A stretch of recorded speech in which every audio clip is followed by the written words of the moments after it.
Stand by to launch FanStream Sports. 3, 2, 1. Let's start. Hello, sports fans. Welcome to FanStream Sports. Nothing but pure sports. This is the JP Show. JP, it is so good to hear you back on the air. Stand by now. Here's JP. Oh, my Lord. We are back in studio. I gave you the big studio shot, too, Timmy, if you want to show us the grandeur of the FanStream Sports studio that we have today. You do. Intern Danny is in here as well. We've got so much to get to. We got Kurt Badenhausen from Sportico, formerly of Forbes, who's waiting in the bullpen eagerly as he does his other work to get in here and talk about the sale of the Rays. So we've got I'll just be honest with you. I've got so much information dumped into my head over the past 24 hours. And most of it I have to keep in confidence, but I'm going to try to paint a contextual picture of where I think this stadium sale of the Rays sits right now as we speak. And I'm still very much trying to choose my words correctly here. Very confident in the reporting that we have done. I'm very confident in the reporting that we have done and where I think this is heading. But what we do know about Stu Sternberg and Major League Baseball is anything can happen. Anything can and will happen in this crazy pursuit. I even saw a report today on Twitter. I don't know. I did not corroborate this. John Fisher had his big press conference yesterday announcing the building of the stadium. And now there's reports that he rented bulldozing equipment to put in the back of the pictures and that the deal isn't all done. I don't know. So, and this is Major League Baseball right now with these two franchises. It is a circus. And I don't think anybody really knows for 100%. And I'll sit here and tell you right now, I don't know 100% what's happening. And I'm going to contextualize this and tell you what I know, what I can say, and where I think it's heading. But there's a lot to get to. And yes, we will get to the Wander Franco story, which is another absolute bombshell. Yesterday, it appears that the case has fallen apart. The prosecution's case has fallen apart. They're going for lesser charges. And it appears at this point that Wander Franco is going to have an opportunity to resume his baseball career. Again, we don't know where that's going, but the charges have been drastically reduced, a lot of recanting of testimony. So we'll talk a little bit about what's going on in the Wander Franco case. And there are so many tentacles to this Rays sale that we have to get to. And, of course, as predicted on yesterday's show, Chandler Simpson coming back to the Rays. Yes, Chandler Simpson coming back to the Rays after going down to AAA. No idea why he was sent down, and Christopher Morel was kept up here. Meisner's going out. He's being DFA'd, so Chandler Simpson likely the candidate to come back. And, boy, that does bolster this lineup, and there's more to come. As Hassan Kim is coming back, who do they take out? And we were toying with the lineup, Timmy, that Kevin Cash is going to have to play with. And for God's sakes, if we just get rid of Morel and we don't have to put him in the lineup, what guy does not belong here? I mean, this lineup is going to be absolutely phenomenal. Speed, power, everything you want up and down the lineup. I saw you posted the lineup on. That was my go-to lineup. X. Yeah, and how'd that look?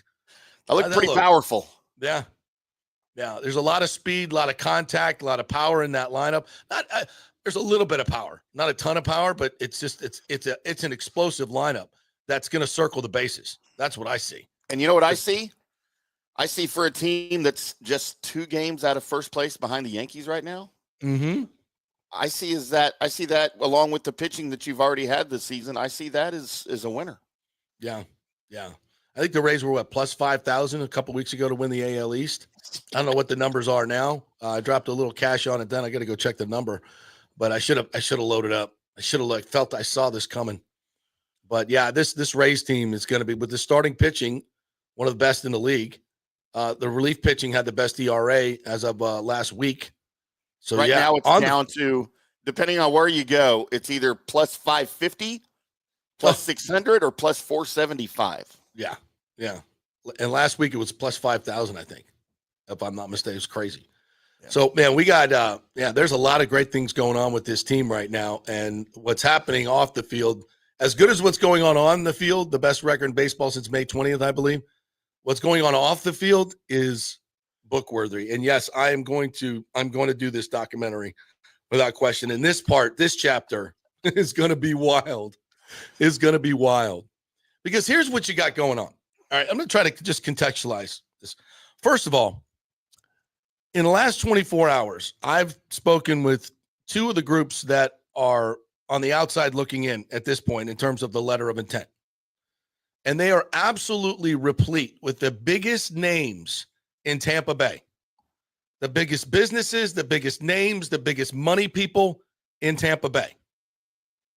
And in the next 24 hours, I'm going to have meetings at these locations of places in Tampa Bay with these folks to find out what they're saying and what they're hearing from Major League Baseball. Undisclosed locations, Riveters, private clubs. We're going to find out what's going on. I mean, this is novel type stuff, and it's going to be a great book, and it's going to be a great documentary.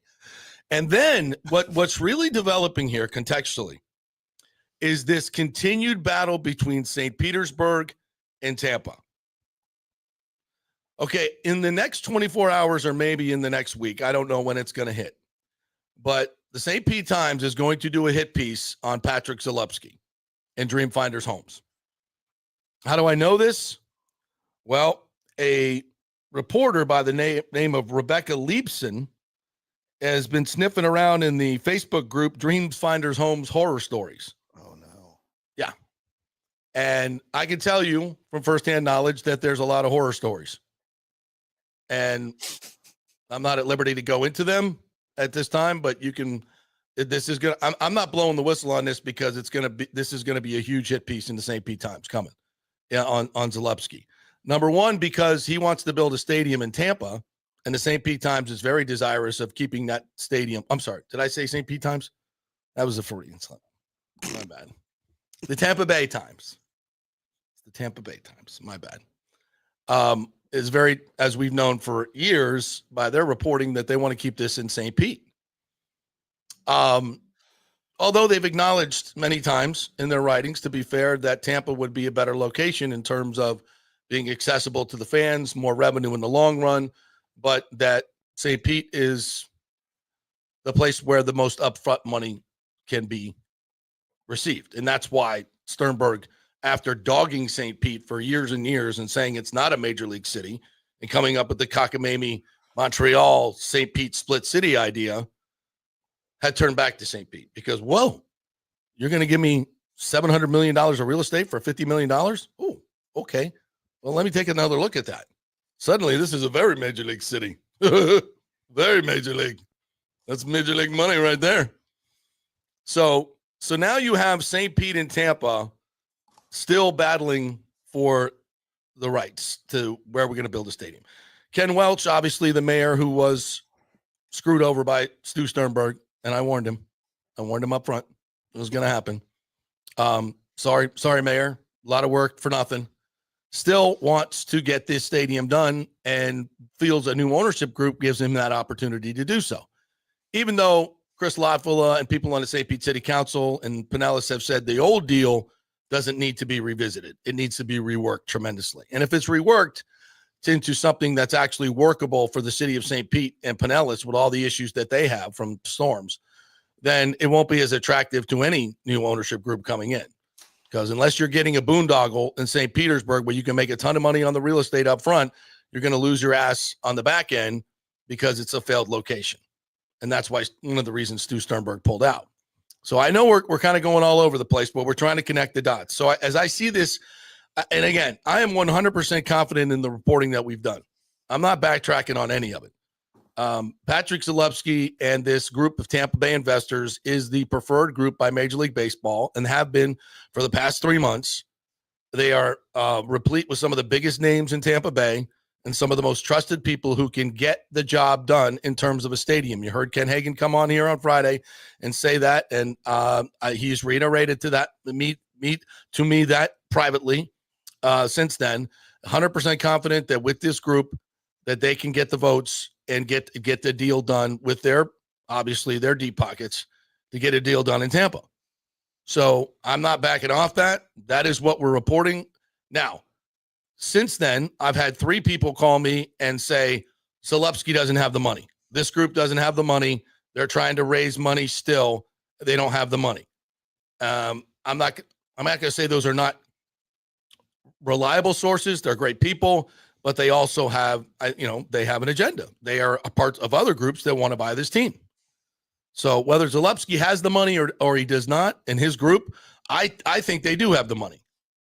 I don't think Major League Baseball gets this far down the track with a letter of intent and they don't have the money. I would find that very odd. But Major League Baseball has done odd things before.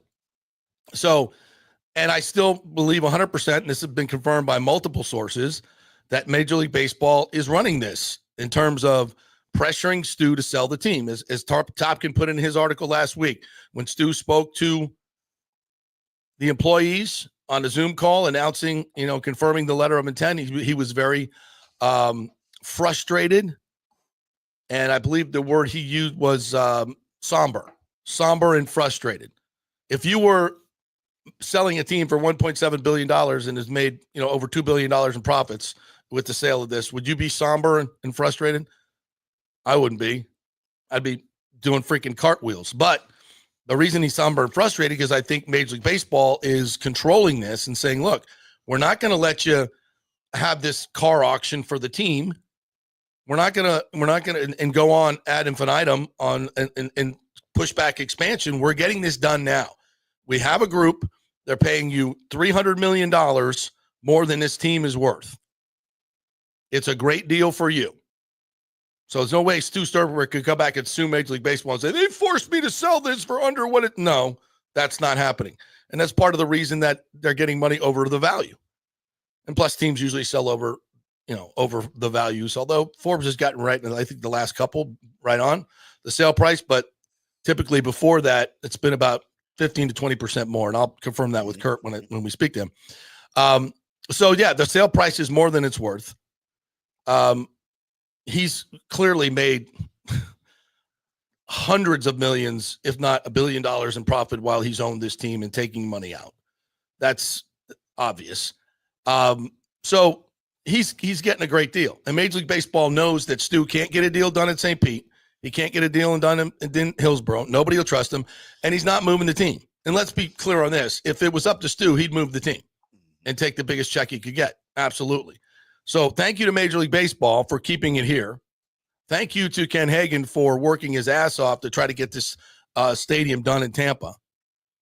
And thank you to the local Tampa Bay investors that are trying to get this team.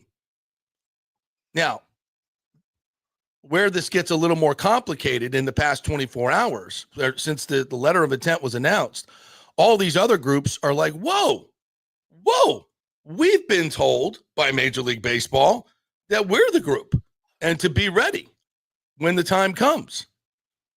And what I think is happening here is Major League Baseball is stacking their groups. I think they're going to say, if this one fades out, we want to have somebody next in line to get ready to do this. And I also think long-term, Major League Baseball, well, I don't think, we know, Major League Baseball wants this stadium in Tampa. And I believe the Malloy Group is more interested in that real estate deal and saying, and they've said this publicly, we want to look at that deal in St. Pete. So Ken Welch is like, the mayor is like, hey, if we're getting a new owner, let's get this deal done again. And again, I think he's going to face public pressure to try to put that same deal together because it's horrible for the taxpayers. Everybody knows that now. It's been exposed. So that I think still is a huge challenge. And I think, the Times is they'll do the hit piece on Zalewski, and there'll be a lot of, and I think what's going to happen is the Tampa Bay part of this investor group is going to have to step up and say, hey, here we are. We're part of this too. From a public opinion standpoint, this is who we are. And let's be clear, if you made a lot of money in this world, especially in real estate and home building, you're going to have some enemies. That's not going to be hard to find some enemies. So, and Zalewski's also been a big part of the Jacksonville Jaguars. He's been on the board of trustees of the University of Florida. He's great buddies with Ron DeSantis. And of course, we know what the Times thinks about DeSantis. anything that the Times can find on DeSantis is going to be front page news. So that whole connection there is going to be blown up. I'm predicting right now in the Times. There'll be a huge part of that. So, and where does public opinion come into this? To me, again, if you've made money in this world, you've made enemies. How bad is it? How bad is it going to look? We'll see. We'll see. And trust me, the Times will leave no stone unturned against it because they don't want that. They don't want that stadium in Tampa, and that's where Zalewski wants to build a stadium. So this is all part of it. To me, it's a fascinating story. So you gotta kind of try to figure out where this is headed. I still am very confident that this is the group that's going to get the job done. I'm very confident that they can get the stadium deal done in Tampa at this time. Now, how things change, investors pull out, or what happens, that's all part of it. That's all part of it. It's a moving target. It's a moving target. So, and I think but here's the best thing, if I could kind of wrap this up. The best thing is Stu Sternberg is not going to own this baseball team anymore. Stu Sternberg is no longer going to own the Rays, and that is a 100% certainty. Well, I shouldn't say that. You never know. A 99.9% certainty that Stu Sternberg is not going to own the Rays anymore. And we are not going to be going through this stadium ridiculousness for a long time. There's going to be a stadium built by 2029 by this group or another group. Could it be in St. Pete? I think it's a very, very small percentage that could happen because Major League Baseball does not want that. They understand a St. Pete stadium just is going to bring the same revenue sharing issues that they've always had. They want to stop writing checks to the 11th largest market in America. There's no reason this should be a revenue sharing market. The only reason it is because Stu Sternberg has run his business that way. Why should I go out and market a team and spend $40, $50, $60 million on marketing a team, hoping people will drive over the bridge when I can just take that revenue sharing money from Major League Baseball? Not a bad business move, but it's not fair to his Major League partners. And they figured that out. They're like, yeah, we're not doing this anymore. If we put the team in Tampa, we don't need to give you money anymore. So the Major League Baseball owners and the commissioner are very, very desirous that this stadium be built in Tampa, and they feel like this is their opportunity. This is a great group of elite Tampa Bay businessmen, and Zalewski and the entire group have a lot of money. They have the political will, the political connections to get the job done, and that's what's important to Major League Baseball, most important to Major League Baseball. Now, there are powerful forces working against the Zalewski group. I can sense that right away. And I'll be honest with you. If any of these groups gets the team, I think it's going to be great for Tampa Bay. I do. Except I'm not quite sure about the Miller group. I just don't know enough about them. Trip Miller, the hedge fund manager, says he has a lot of money. I've heard, things, positive things and negative things about him.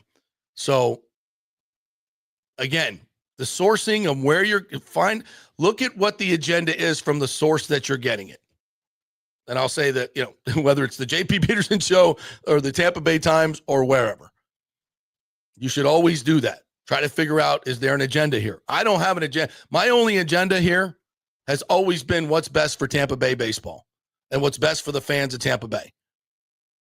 And for me, that's a stadium in the middle of the market with the biggest chance for revenue growth, accessible to the most amount of fans. And that's in Tampa. As much as I love the city of St. Pete, it's a gorgeous city and it doesn't need baseball. It doesn't need baseball. And they know that. But there are a lot of other agendas that are out there.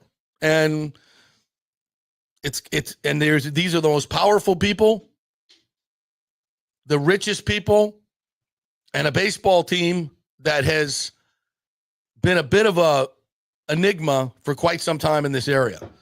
And I'll continue to say this till I'm blue in the face. Tampa Bay is a tremendous baseball market. It is an unbelievable baseball market. The TV ratings have been fantastic and always will be fantastic. We grow up with baseball in our blood here. We play Little League. We play Palmacia Little League, Bayshore Little League, St. Pete Little League, Gulfport Little League, all over the 7-county area, Lakeland, all over. The amount of people that come from these programs and make it to the major leagues is staggering. Per capita, I would guess it's maybe the best region for producing ball players. Pete Alonso. I mean, we could go all the way down. I mean, so many. Kyle Tucker, Brady Singer. I mean, we could go on and on and on just from playing high school alone. You know, at Tampa Catholic and Jesuit, I mean, they've got the number 1 pick is probably going to be from Jesuit High School, Jamie Arnold. Baseball, we are baseball, man. We are baseball. And the only thing we have not been able to do is Major League Baseball the right way because we've had 2 shitty owners. Terrible. Sternberg gets a lot of credit for turning it into a winner on his terms, but has not been able to get a stadium done for long-term success. And that hurts the fan base. The fan base, how many of the fans can't wrap their arms around this team because of ownership? I would say it's 50 to 60%. Whenever we buy a ticket, we hold our nose. We all do. This guy, Stu Sternberg has never been a friend of Tampa Bay. He's held up development in Tampa, in St. Petersburg, and Major League expansion. He's about him. These guys that want to buy the team are about Tampa Bay in multiple groups.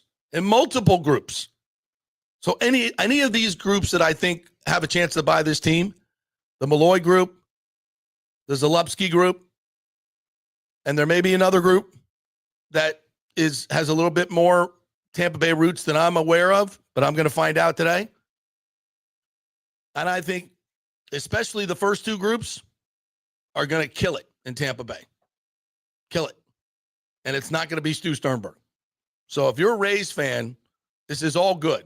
This is all good.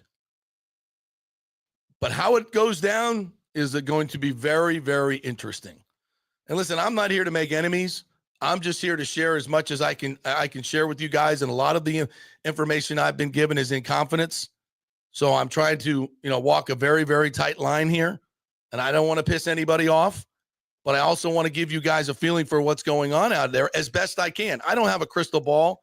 I'm not saying I know exactly what's going to happen 100%, but I'm tied into a lot of people that are involved in the decision-making, and they're talking to me, and I am the conduit to talk to you, and I'm trying to give you the best feel that I have.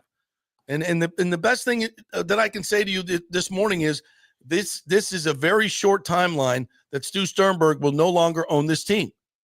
And that's good for Major League Baseball, and it is fantastic for Tampa Bay and Rays fans. So there is a bright future ahead. None of this is doom and gloom, but what's going to go down in the back rooms and how this whole thing is in the mill time, and we're talking about billions of dollars of development and Major League Baseball. It's in superstars. I mean, this story has it all. Has it all. And I wish I could come on here every day and tell you everything that's up here and in here, but I can't. JP, who's going to play you in the documentary? I think Brad Pitt's available. We just finished that F1 movie. I think he's got time. Well, we're going to need a lot of makeup. I need a lot of men, a bodysuit. Go. No, well, we're doing a doc. I can tell you that. We're doing a doc. When all these people are free to talk from their NDAs and non-circumvents or whatever the hell these things are, it's going to be fun. And and like Hunter Tubbs says here, I mean, I feel bad because I didn't mention all the names. Alonso, Bichette, McCullers, Pearson, Tucker, all from Tampa Bay area. Yeah, it's a damn. And imagine if we had a group here that had a lot of money and could pour into this and get those players here, they'd all come back and play here. And they had a stadium they wanted to play in. I've told you many times, Kyle Tucker will never play in Tropicana Field. He won't play here, and I'm betting the other guys are the same way. Hurts their knees too much. Bad for your career. Yeah.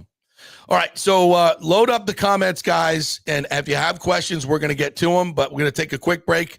Kurt Badenhausen is on deck from Sportico. He broke the Zalewski letter of intent story. So we'll see what he knows, what he's been hearing. So we'll hear from him. We're brought to you by the Jeeves Law Group, JEEVES lawgroup.com. We are in the beautiful Jeeves Law Group studio, as a matter of fact. They are local, they are trusted, and they get results. Scott Jeeves, great dude.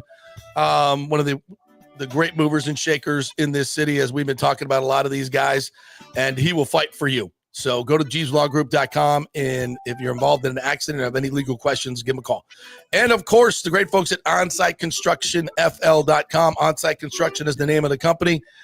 Jason Fawcett is the owner of this company. Great dude. We've had him in studio.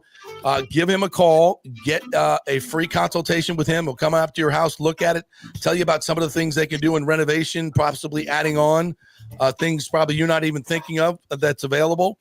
And then you'll get in line and meet your contractor. So if something happens in a hurricane, you'll be a preferred customer right away, and you'll be one of the first to get your house done. OnsiteConstructionFL.com. Great program they got going on.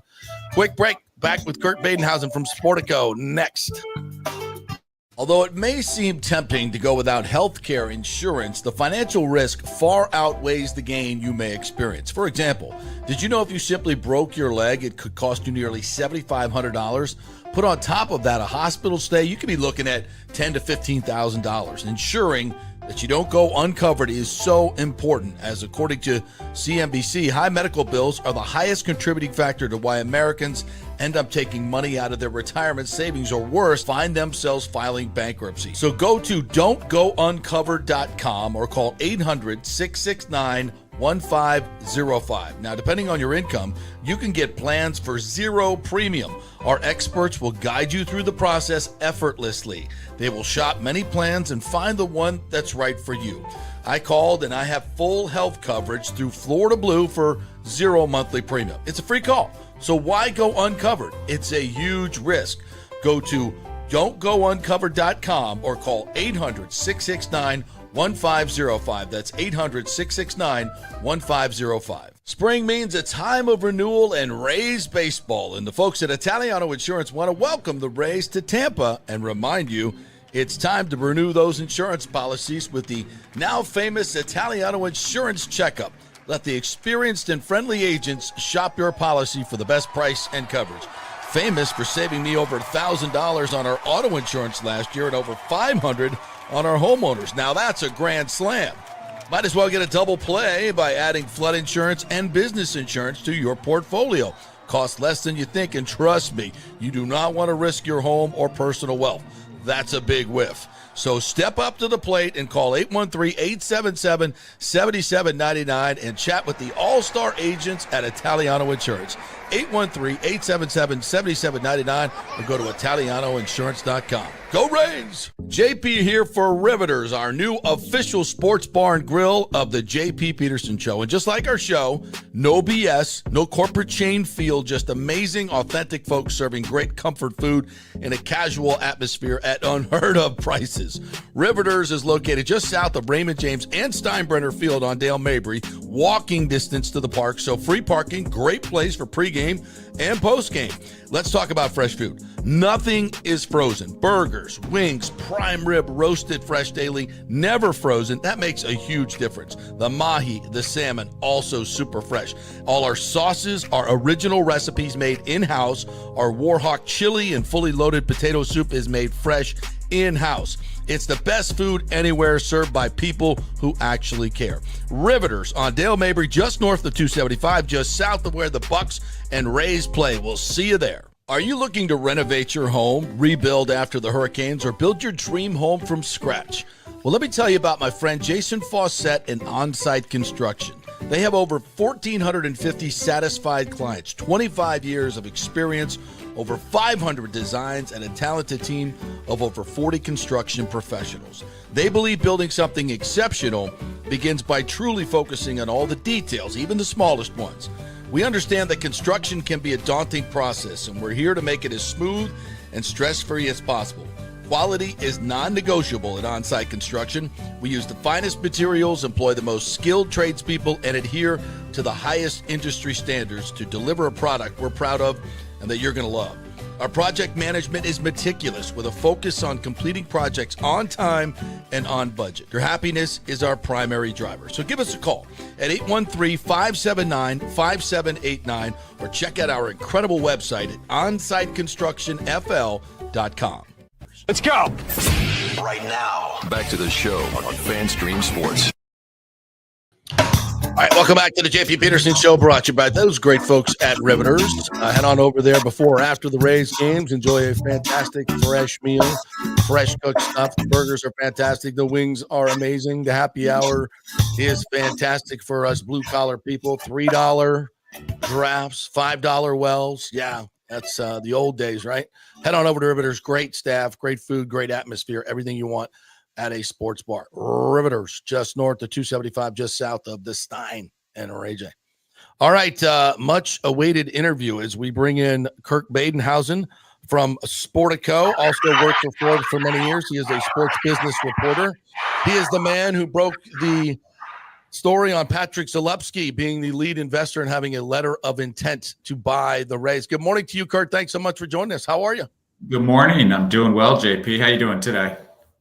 Does it look like my brain is spinning out of control? I'll tell you. Was my monologue okay? Did you follow any of that? Did I zigzag all over the place? I've been listening to the show. You're plugged in. I don't think I have much to add. You are all over this. Oh, don't tell the people. I got another hour and a half, bro. Come on. Don't tell the people that. We're putting on a show here. No, you have plenty to add. I got plenty to add. I've been doing this for a long time, yes. 30 years covering the business of sports and trying to put a value on sports teams. So I've seen this thing play out many times in baseball and across other sports leagues. And you never know until the check is cashed, how these things are going to go. I want to tap into your historic knowledge after we talk about Tampa specifically. Yeah. So tell the folks a little bit about your tie to Tampa. And by the way, congratulations having a son that pitches at UT, national champion. No, he doesn't pitch there. No, he just goes to school there. He just goes to school. I thought he was on the baseball team. No. He was a big baseball guy. Okay. If he was playing baseball in college, it would have required staying close to home in New Jersey. But we walked on the campus of Tampa after going to a spring training game his junior year, I guess, in high school. And he's like, oh, this is a place for me. So great city. Really couldn't believe, I hadn't been there in years, and couldn't believe the development that had gone on. And obviously business has been super vibrant, and the buildup around Amelia Arena and just all these different areas that have really been transformed is incredible to see.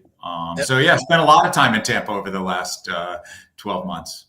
We owe a lot to that to Jeffrey Vinnick, obviously having a sports connection with him. He's rebuilt the entire town, and kind of our Arthur Blank, what he's done here for the city of Tampa.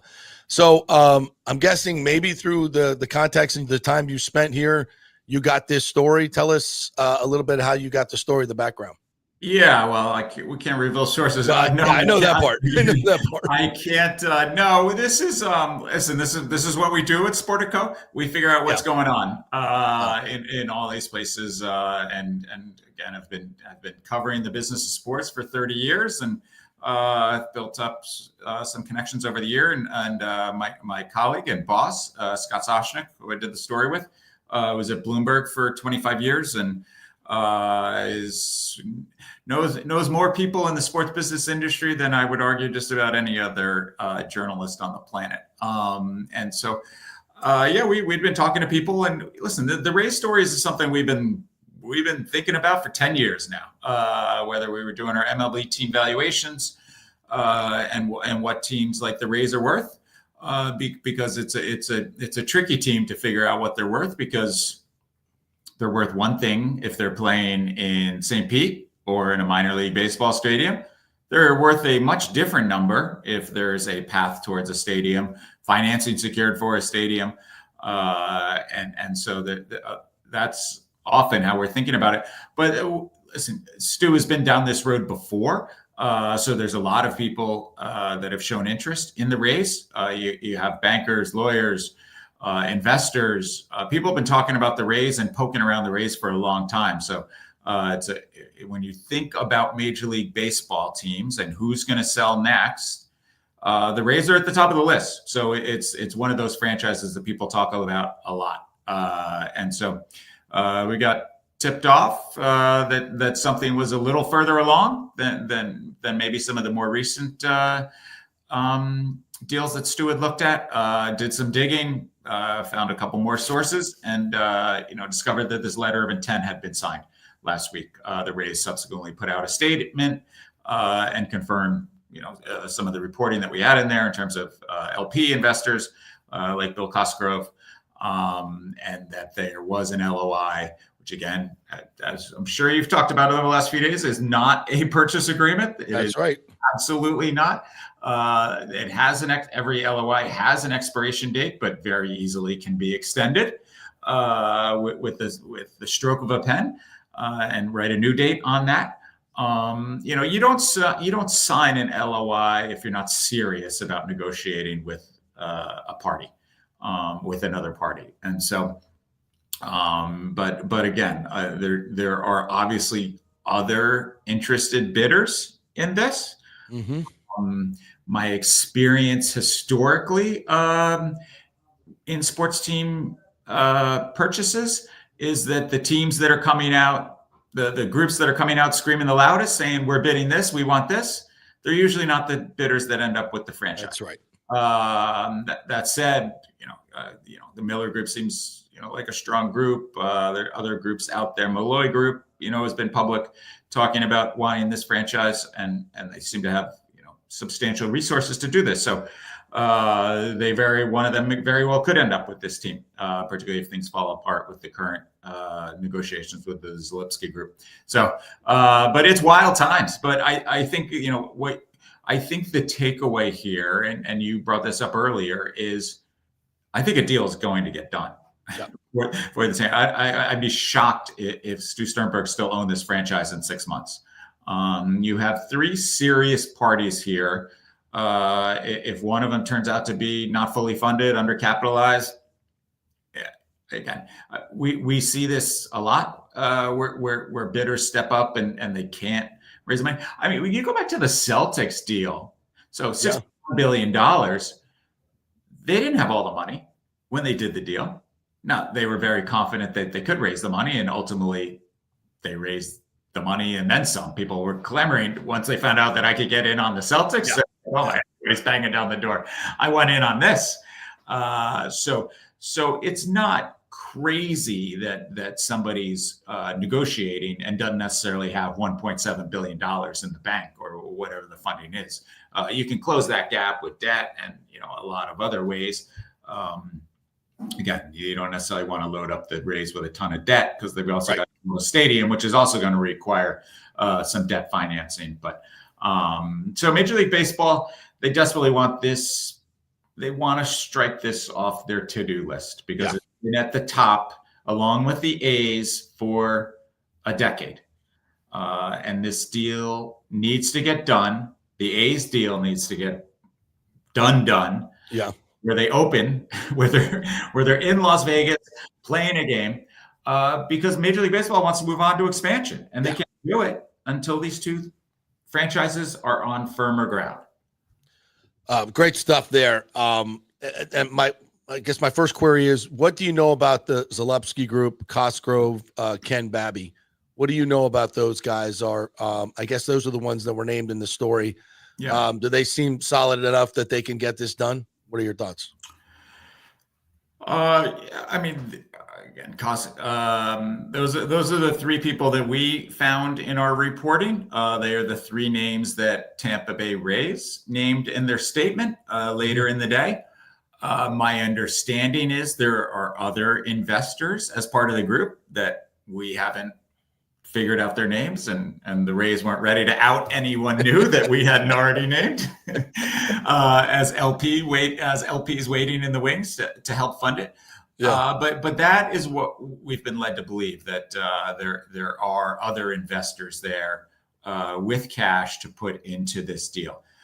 Again, we've had other people tell us, as other people have been banging the drum saying they don't have the money. This group doesn't have the money. People I've come heard at that these too, things. Everybody's got an agenda. Right. You know,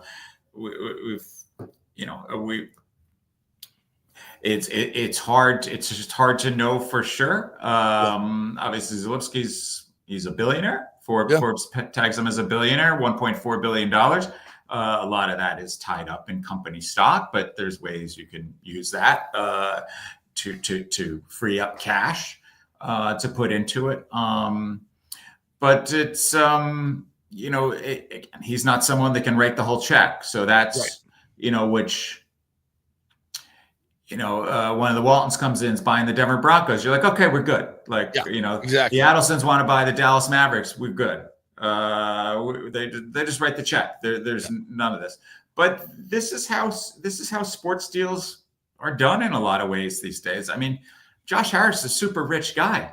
Yeah. But Josh Harris can't buy the Washington Commanders by himself.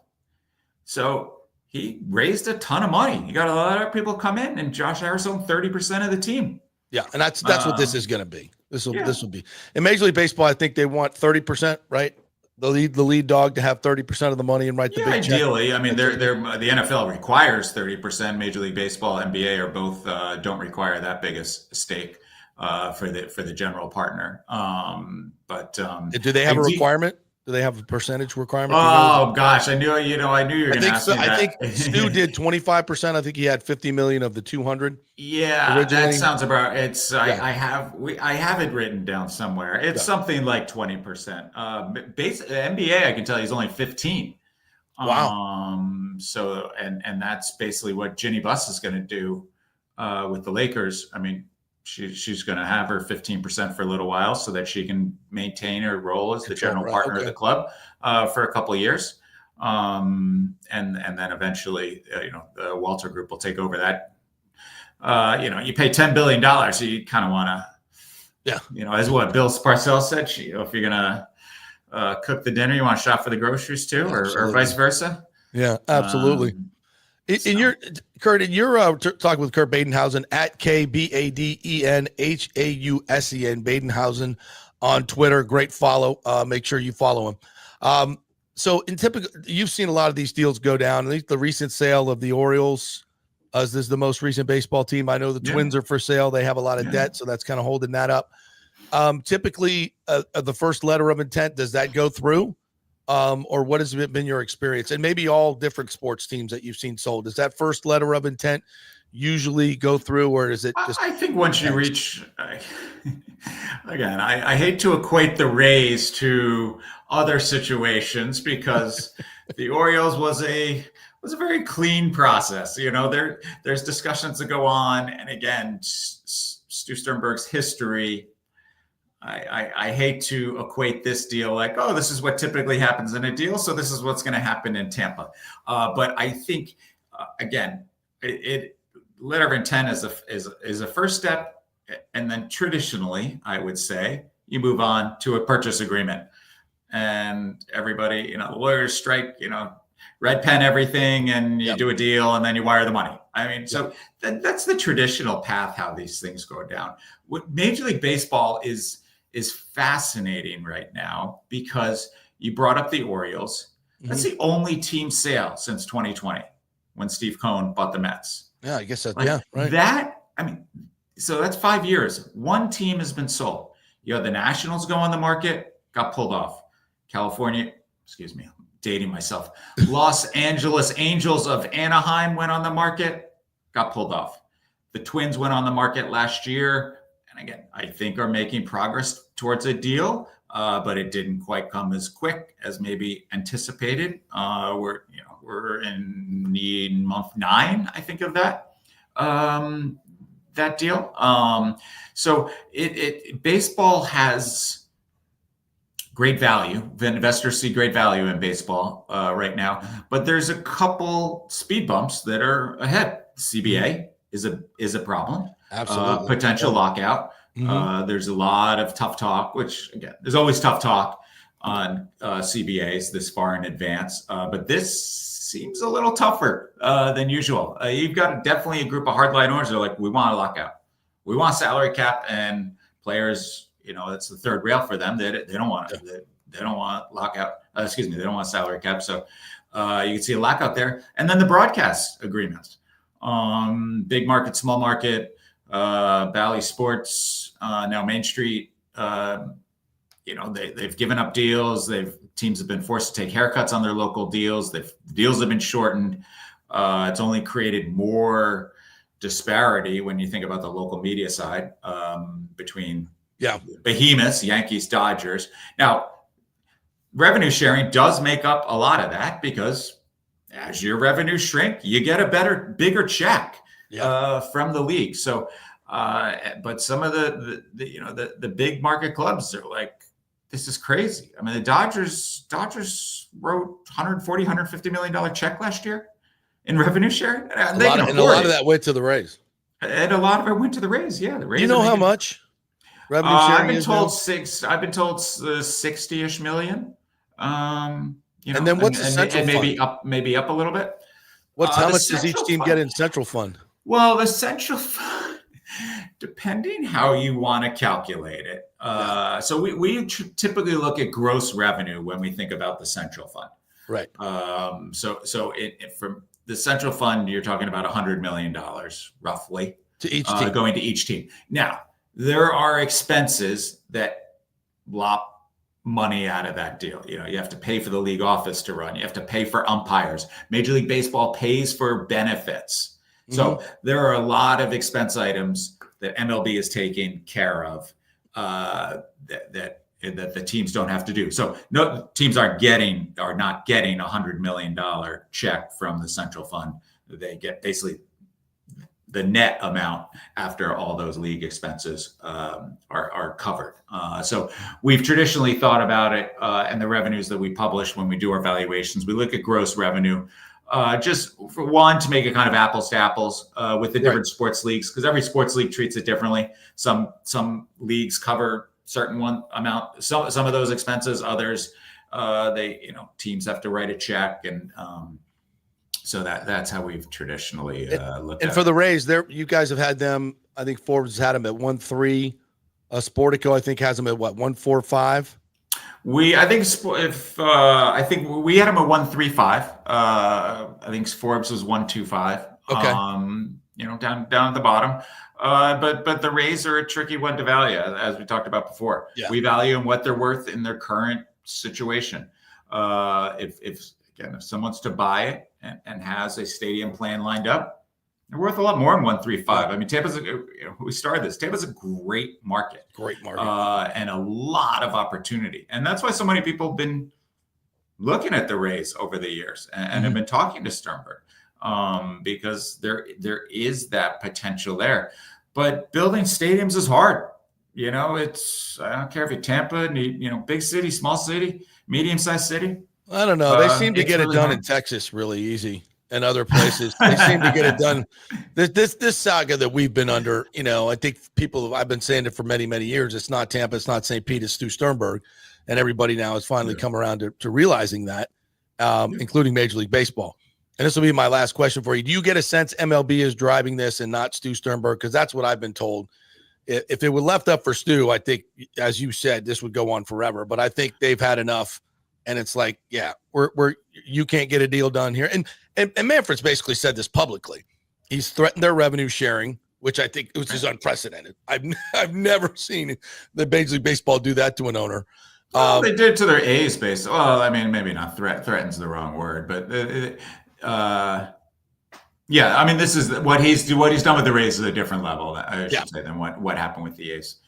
So he's made it, and people, you can weigh in on this. Another false narrative that's been promoted here forever is that Stu doesn't have any money and he's broke and he's lost all the money on this team. And I'm like, no, these revenues are well over $300 million a year.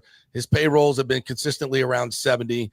Yes, there are a lot of expenses. He doesn't spend a lot on marketing. He has no stadium cost whatsoever. He's been making a lot of money for a very long time. And so, and he's going to make an even bigger chunk when he sells this team. So, well, that's the irony of where Major League Baseball is right now. Yeah. The teams at the bottom of the financial table, our least valuable teams when we do our valuations, they are the most profitable. Yeah. You have teams like the Phillies, losing a lot of money. Mets are losing an insane amount of money. The owner doesn't care, though. Yeah, the owner doesn't care. They made I think $1.8 billion in his hedge fund last year. So it's but again, teams at the bottom, because of revenue sharing check, because they're keeping payrolls relatively low, are very profitable. So Phillies, Giants, Mets, all among the most valuable franchises, they're all losing money. Mm-hmm. So it's a really interesting time for Major League Baseball, where we are right now. Well, Kurt, I know you got lots of other fun stuff to do. So thank you very much for your time. Let's stay in touch. We'll work this story, and it's going to be fun. Maybe you can help me co-author the documentary. I love it. I like the Brad Pitt suggestion too. He's your doppelganger, is always JP. a positive. That's a good one. Check is in the mail. Thank you, Kurt. I appreciate it. Thank you for your time. Guys. All right. Make sure you follow Kurt on Twitter at Badenhausen. So, all right, Timmy, what do you think? Well, I knew Brad Pitt was a good fit for that. See, we're already getting approval on the Brad Pitt thing. See, wow, people are really nice out there. Oh, I got a hacksaw Jim Duggan too. Are we gonna put up side by sides? I mean, I can show you. No. I'm thinking Danny DeVito plays you. I mean, I thought that might be a better for comic relief. Like Mike Subs, I'll say that. Me too. So yeah, very eye opening. Very eye opening. We've been talking a lot here. You have not. So, what's your thoughts on what you've seen so far? Well, it's very encouraging for one. I think encouraging is the number one word I take from your monologue and from talking to Kurt. And it's just, again, hesitation here, because it's not a done deal. None of these deals are done. And I don't even know, would you use the word imminent? Like, I don't even know that imminent is a word I would use for this, but certainly encouraging and promising that things are moving in the right direction. And then we're going to have to, once the ownership thing is handled, and I'm sure the stadium discussions are part of the ownership discussions. They're going hand in hand. Absolutely. Clearly, because each ownership group is going to have his or their, choice of where they want it to be and what they're going to pursue with it. And keep in mind, that doesn't mean that that's exactly what will happen after a deal is signed. All of that could change based on what happens with the city and the county and all of that stuff, or the site choice or whatever. But I just think things are moving in the right direction. And I do see things, even though I won't use the word a sale being imminent, I will say that things are moving rapidly. And whether it's this deal or a different one that ends up happening, I think that because of the letter of intent, that has pushed everything forward quicker. And like you said, these other groups are like, hey, what about us? We thought we were in on it. Well, Major League Baseball is going to push the group that they think is best for the city, for the franchise, and to promote Major League Baseball in Tampa. So that's clearly what they've gone with this one. If something falls through, they have things to fall back on, know, and then those groups would be happy to be the fallback option. There's no doubt. So it's exciting moving forward. I think that Rays fans now, it's awesome that this is all happening on the ownership front while the team is performing so well on the field right now. I think that those things going hand in hand is amazing for the fans, because now you're kind of seeing we got a lot more years of this if we can get a new owner. And now that's progressing forward, it's an exciting time. I'm still baffled by the whole situation with the Trop, and that they're, are they going to fix it? Or are they not? And the problem with that is I think a lot of that depends on the new ownership group, and you can't really decide that until you get a new owner, so I don't know. Is that going to hold up a sell being on the horizon? Is that going to hold up repairs to the Trop? Well, I hope so. I hope they don't do anything to it. Right. And then there's the whole part of, Ken Welch being the mayor of St. Pete. He wants that long-term deal still in St. Petersburg. Yeah. Which I'd say, Mayor, look at your constituents don't want it. Yeah. It's clear. But you know what the deal is with a mayor in St. Pete right now? Doesn't matter who it is, Ken or anybody else. You don't want to be the guy that lost the Rays to Tampa. Well, on your political record. Like, to me, that's what that is. And I think that's short-sighted. It is. And I think you would agree with that, obviously. But yeah, it's an ego thing. Yep, You don't want to be 100%. known. I don't know. I'd rather be known as the guy that transformed the city of St. Pete into an incredible modern day city where we had this great opportunity. Instead of going down the usual stupid train of giving billions of dollars to billionaires and putting up a stadium because of our quote ego, we were smart and we redid this part that it benefits the city and the fans, the city and your constituents the most, in a time when you're in no position. They got 7 inspectors over there and about 75,000 permits, and they say we can't hire more inspectors, but yet, the people that want to rebuild, that can't rebuild their homes from the hurricane. Right. You can't hire more inspectors. You can't afford to hire more inspectors to get that done. But you're going to give $1 billion to a billionaire or whoever's next. I mean, that's hard for people to swallow. That's really hard for people to swallow. So if I were Ken Welch and I wanted to have a political career, I would start looking inward towards the people of St. Petersburg and not towards whoever's going to own the Rays, because that's not your ticket to.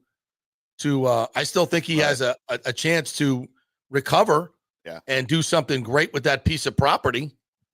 But if he's intent on building a baseball stadium and giving away $1 billion in public money to welfare to a billionaire, whoever that billionaire is, I don't think that's a very good political choice, but that's just me. And by the way, you brought up the whole stunt of the A's renting the construction equipment. Is that true? I didn't confirm it. It is. It has been confirmed by the A's PR department that they rented that construction equipment to stand back there. None of that will be used in anything. It was all for the photo op. Well, does that begs the question? Does he really have the money to build a stadium, or are they clearing this for another hotel? I mean, I heard they were supposed to break ground earlier this week, and they haven't done that yet. And that's what the construction equipment was there for, and they weren't able to break ground. So I don't know. Jiminy Christmas. Yeah, things are going nuts over in that's such a Sternberg thing to do. Right? There. Isn't that funny? It's hilarious. All right, to the comments. Let's do a few here before the break. Mike H says Chandler Simpson increases the fun factor. Yes, how about that? It is entertainment in the end of the day, is it not? I think it makes you a better baseball team too. Let's see what else we have here. Daniel Rivera, good morning to you. Said, I believe one announcement doesn't happen without the other happening. This will be twofold: purchase announcement, Zalewski buys the Rays, and framework for stadium site done. I believe that's true. I don't think if it's not a concrete stadium situation, it's well on the way. Right. So now I'll say this. I think the purchase agreement is done first, and then I think they outline what their vision is for the stadium, because that has to go through a whole political process before it's actually done. And you can't do that. You can't do the political process until you know who you're dealing with and get a deal done. So I think what they'll announce is, okay, hey, we're buying the team.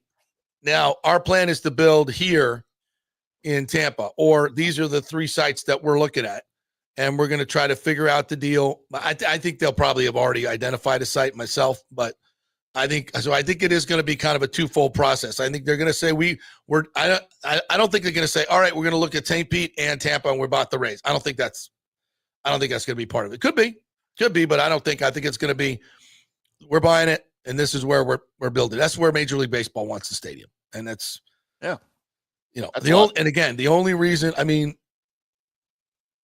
there's one other reason, but I'm not going to get into it.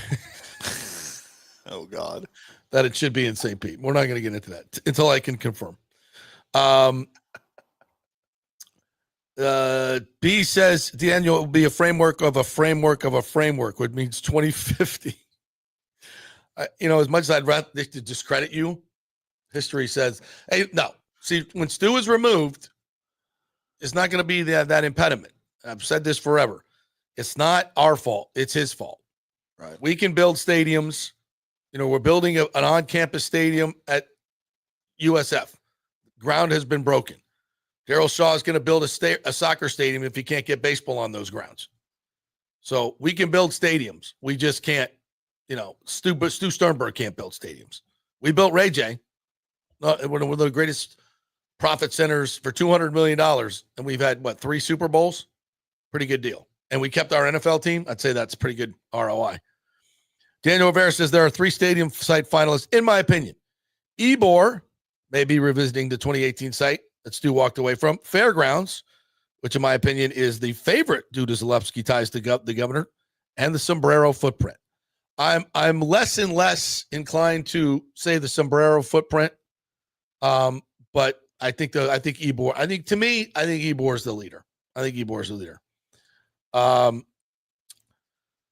What else we got here? Daniel says those other groups are just noise, as Kurt kind of echoed as well. B says probably Mons Venus. JP, is that the new or your location? meeting? Yeah, your meeting location. Oh, my meeting location. Yeah. No, it's not done yet. We're refurbishing. Daniel Rivera says, of course they are. That's what the Times does. Hit pieces. Yep. It's coming. It's coming. And I know they watch the show. So it's going to be Zalewski, Dreamfinders Homes, best friend of Ron DeSantis. Here's a lot of really unhappy homeowners. So that's coming. I might have to go hunt out that Facebook group now and go peruse some of the stories. Yeah, it ain't pretty. I feel like that's true of just about any home builder anywhere. Yeah, you go look at the reviews of any home builder; they're not great. It's a very complicated process, but yeah, let's leave it at that. Lavla just said that he will keep his promise to Manfred and vote for St. Pete deal with the new owner. He did say that on the show. But I don't think it's the deal that was laid out, because he's also said that deal is unworkable. Yeah. Thomas Casper says Bull Gators who gave $250K to DeSantis are a grand slam. Well, I guess we could look those up. I mean, it's got to be public record, right? David Sampson said very concerned Patrick doesn't have the dough. Yes, I've heard that. David Sampson is good friends with Stu Sternberg too. I love David. But I know a lot of this misinformation, and I'm not saying that's misinformation. I don't know. But a lot of stuff that's coming out about other groups, I think, is being pushed by Stu Sternberg because he doesn't like being pushed by Major League Baseball. But we also know Major League Baseball doesn't mess around, especially with the Rays at this point of where things are. And they're not going to vet a group that doesn't have the money and go this far as to accept a letter of intent, right? Major League Baseball wouldn't do that unless they knew the funds were there from somewhere. I agree. And knowing the names that I know that we can't say, they got money. They got plenty of money or access to it. Access to the richest people on earth. Trust me on that. Yeah. Richard Bolt says, name a home developer that doesn't have horror stories. Yeah. Yeah. Lennar, Dreamfinders. I mean, Adam. Yeah. A lot of them. All of them. A lot of the comments is out of context. I'll double back with him on that and see, because I know he railed against that deal for many, many years, or many meetings. Rays are underdogs tonight. Free money, says Hunter Tubbs. Let's check on that. Yeah, Casper says Sampson's not looking at the entire group. I agree. Pat Zalewski's, I hate to say it, $1.4 billion. Like Kurt said, in the scheme of owners, that's not a lot of money. But the group that they have put together is a lot of money. It has a lot of ties to Tampa Bay, right, which political ties to Tampa Bay and the state, which helps get the stadium done. And this is what I keep saying. You got to understand, it's not a car auction. And it's not to benefit Stu Sternberg wholly, to just get him the most money. What Major League Baseball says, look, we'll get you a fair price, but we want a group that's going to get the damn stadium done, because we're really tired of that. We're really tired. We need the stadium done so we can do expansion, and we can get all that $5 billion in expansion fees. So that's what they're. And so look, Stu, here's $300 million over value, $400 million over value. It's a group that's locally tied in that we get the deal done. And that's what I expect to happen. But we'll see. There's going to be a lot of hit pieces, stuff on. I'm telling you, it's coming. It's coming, because Stu wants to prolong this and get as much money as he possibly can. And I'm pretty sure that he has some sway over some of the media agencies. It could be wrong. The Rays are plus 117 tonight against the Royals on the road. What? Who's pitching? See, now you're gonna make me go to a different site. I'm gonna make you go work. Yeah. What do you got, Danny? Taj Bradley's pitching. Oh, placing who's up for Royals? Ubik. Okay. I don't know much about him, but if Taj is on the mound. Yeah, Taj and Bubik. Bring up Joe Boyle. Bubik is 6-4 with a 2.12 ERA with 88 strikeouts on the season. Jesus Christ. Yeah. He'd be good. Daniel Rivera, the one thing that that's doing the deal is one that is quiet, not making the noise. That is correct. Thomas Casper says Times is trying to save its retirees' employees' pension fund and benefits by Rays in St. Pete, which is ridiculous. Well, that's an interesting. Keeping the Rays will help that? Like, how would that affect that? Explain to simple people. Yeah, I don't understand. We'll still own them in 3 months, B says. Kurt said 6. They're not going to announce it until the end of the season. Yeah. 3 months. What is that? July, August, September, season. End of season. Yeah. I'd say 3-4 months. Yeah. After the World Series, is that? I would say there's an announcement by November 1st. William Madden says DAE wants the stadium in St. Pete. Yeah, I've always felt that way. I don't get that. Are they based? Well, because Stu wanted it in St. Pete, and whatever Stu wants, they're going to kowtow to. Are they in Tampa or St. Pete? Where's the studio? Right now, they moved it over to St. Pete, Clearwater area. There you go. But I mean, most of the people live in Hillsborough, though, that work there. So but I think it's all because of Stu. Ray Station. Whatever Stu wants is what they're going to promote. Isn't that kind of a drive? It is. From Hillsborough County to Clearwater?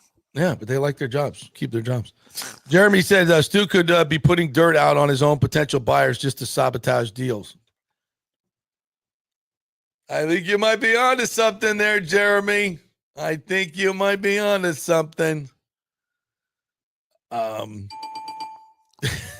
like that. That was good.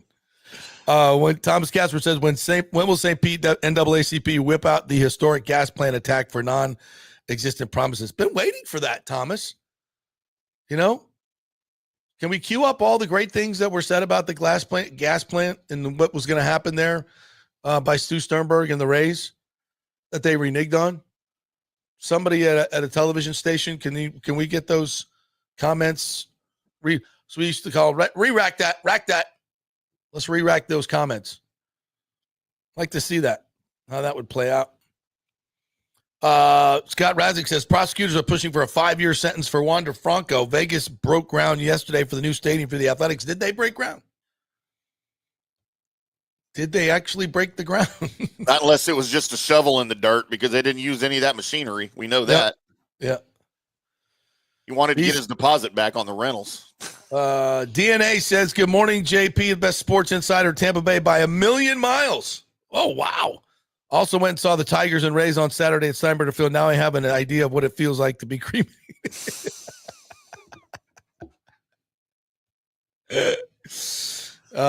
Danny, I saw your dad's Facebook, intern Danny's dad Facebook said he loves the Trop now because he had to go to a day game at Steinbrenner Field. Can we stop having day games there? Can we stop having, why are we scheduling day games at Steinbrenner? It was a getaway game, right? No, not this weekend. They had two 12-15s in a row against the Tigers. On Saturday and Sunday? Yeah. Prime roasting time. That is questionable, yeah. Very questionable. I don't get that. I don't get that. It has to be a reason.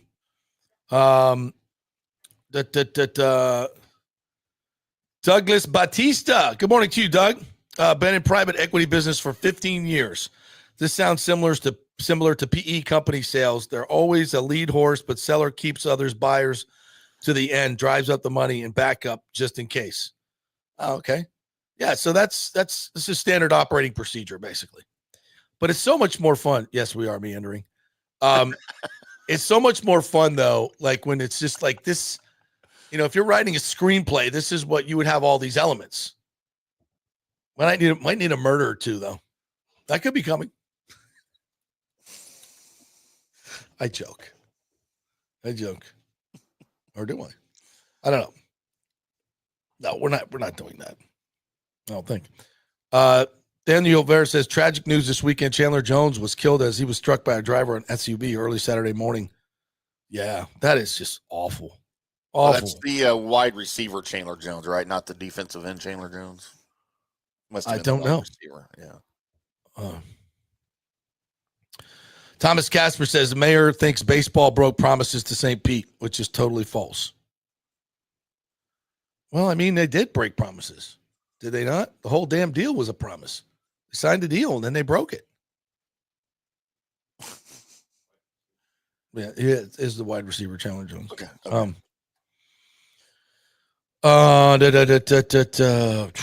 What else we got here? Sutler says, funny how Krasnicki is on vacation this week. No whining in WDAE. Oh, I know. I haven't heard any shots across my bow lately. He's on vacation, huh? He hadn't been very active on the X machine either. So I've been watching. Really? Yeah. They're taking no shots? No shots taken? I've been trying to troll him a little bit. I keep waiting for him to go to my profile to see who I am, and it says the JP Peterson Show on there. I keep waiting for something from him. Jeff Stutler says Ebor's site is best option, in my opinion. Wish Channelside Waterfront Park was option. Would be great to have park like San Francisco has. Plus, Emily there would be sweet. That is it. No, that's still in play. Hagan said that on the show on Friday that, Daryl Shaw said that if baseball came knocking, that he would try to get that deal done right there. To Thomas Casper's point, that site may need a lot of work to get ready for a baseball team. Yeah. There's a lot of industry that gas and oil businesses. I know when you have those tanks sitting on those parcels to delouse that takes a lot of time. A lot of remediation money involved with that. Yeah. Yeah. That's a good word. Remediation. Delouse is a really good word too. I like that. I like that better. Delouse that site.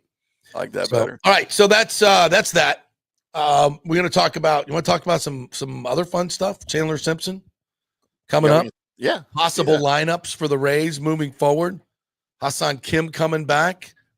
All kinds of cool stuff going on with that. All right. I saw an interesting post on X earlier while you were on with Kurt that it would be fun to discuss here in the second hour as well. The most disappointing sports personality ever to come out of Tampa Bay. Disappointing. It's an interesting word. Think about it during the break, and everybody chime in too from the peanut gallery. The most disappointing. Oh, so in the Wander Franco, like a player, yeah. Is Wander Franco the most disappointing leader in the clubhouse? Probably. Yeah. Okay, no, I got it because I got another one for you. I'm trying. My head's going around now. Jonathan Drouin comes to mind. Yeah. Okay. Most disappointing Tampa Bay. I just came up with one. Big time. Now, could they have left here and gone and done great things? So we're disappointed, or just whatever your definition is. Okay, cool. All right, we'll do that. All right, we're brought to you by the great folks at Italiano Insurance. Get that insurance checkup, folks. Make sure you have flood insurance. Got a 30-day waiting period on that, any home insurance. So make sure you get it now before things get really active in the hurricane season. And also make sure you have enough insurance. I was talking to a friend of mine the other day. He got about half of what he was hoping for because he wasn't fully insured. So you got to make sure you're doing that as well. So Italiano will have all that for you. They'll go over everything for you so you are prepared. They'll get you with a company that pays, not with one of these companies that doesn't like to pay, that likes to fight you. So all that is very, very important. You'll get that information from Italiano Insurance. They do all the work. You get all the benefits. 813-877-7799. Back at 3. Hey, JP here for my concierge medical professional, Chris Lugo, PA. You've heard him on the show for a couple of years where he shares invaluable medical, nutritional, and supplement advice. With Chris, it's like having a medical provider as your best friend. What I love about this concierge service is the convenience and support he offers. I can text or call him 24/7 with any questions or concerns, and he'll promptly call in a prescription if needed. No office visits or copays required. It gives me peace of mind knowing I have someone genuinely invested in my health, not just focused on insurance profits. And the best part, the Bay Area Modern Medical Center's personal concierge service is more affordable than you might think. Don't let insurance companies dictate your health care. Take control of your health and wellness today. Visit BAMMC.com for more information and to schedule your initial free consultation. Empower yourself and take charge of your personal health with BAMMC.com. Celebrate summer with the largest jewelry collection at the Gold and Diamond Source. Yes, summer is here, and it's the perfect time to shine with the exquisite June birthstones, pearl, alexandrite, and moonstone. Each gemstone carries its own unique significance and style, making them the perfect thing for any summer occasion. Celebrate the milestone of a 30th anniversary with the timeless beauty of pearl, the traditional stone for this very special occasion. Right now, enjoy 5 years of interest-free financing. You can own a stunning $5,000 ring and pay only $83 a month with zero interest over 5 years. Shop online and get 15% off the June birthstones that include pearl, alexandrite, and moonstone. The perfect opportunity to add a touch of summer sparkle to your collection. As always, make the summer unforgettable and visit the Gold and Diamond Source today, the only place to get that unforgettable engagement ring. Great folks over there. Tell them JP sent you. 3800 Omerton Road, always online at thegoldendiamondsource.com. JP here for the Jeeves Law Group and my man, Scott Jeeves. If you're going to hire an attorney, do you want some guy looking for a quick settlement and a quick buck, or do you want an attorney with some chops? Scott is a board-certified civil trial lawyer and a certified circuit court mediator. Been practicing in the Tampa Bay area for over 30 years. He is a peer-reviewed AV preeminent-rated civil trial lawyer. They just don't hand out those classifications. He's been the lead class action counsel on many complex consumer protection cases and has handled hundreds of serious personal injury cases. He's dedicated his career to protecting injured victims and is committed to vigorously representing you. We're local, we're trusted, and we get results. Personal injury and personal attention. Call for a free case evaluation. That's 888-9-JEEVES. That's 888-9-JEEVES. The Jeeves Law Group. Summer is coming. Do not get caught with your unit unprepared. Your AC unit, of course. The awesome folks at Third Generation Plumbing and AC have a special going on right now. You get a free 1-year maintenance package with any purchase of a new unit. They have special 60-month financing as well, so you don't need a huge chunk up front. Third Generation has an impeccable reputation built over 30 years of doing business. They do plumbing, AC, mechanical work, anything you need around the house. They are trusted folks. Go to the website and read the 5-star reviews. Deidre said, great company that always arrives timely. We have used them for our AC both at home and business and have been very happy. The staff is knowledgeable and professional. I would recommend Third Generation again and again.